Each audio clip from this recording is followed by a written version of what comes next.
నాకు ఈ ఆన్సర్ ఎంత ట్రై చేసినా రావట్లేదు. కొంచెం చెప్పవా మామ? ఓకే, చేద్దాం దా చింటూ. ఇప్పుడు ఈ రింగ్ను చూద్దాం. ఈ రింగ్లో ఈ రెండు నెంబర్ల మధ్య కనెక్షన్ ఎట్లుందో చూద్దాం. ఈ 9 స్క్వేర్ 81. నెక్స్ట్ ఇక్కడ ఈ రెండింటి మధ్య చూద్దాం. 8 స్క్వేర్ 64.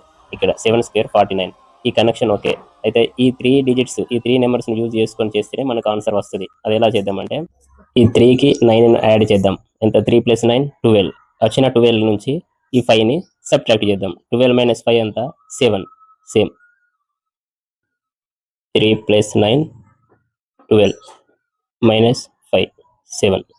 నెక్స్ట్ 2 + 8 10. 10లో నుంచి 6 పోతే 4 అంటే 4 మిడిల్లో ఉంది కదా. ఇక్కడ కూడా 7 మిడిల్లో ఉంది కదా. నెక్స్ట్ 4 + 7 11. 11 నుంచి 5 సబ్ట్రాక్ట్ చేస్తే 6.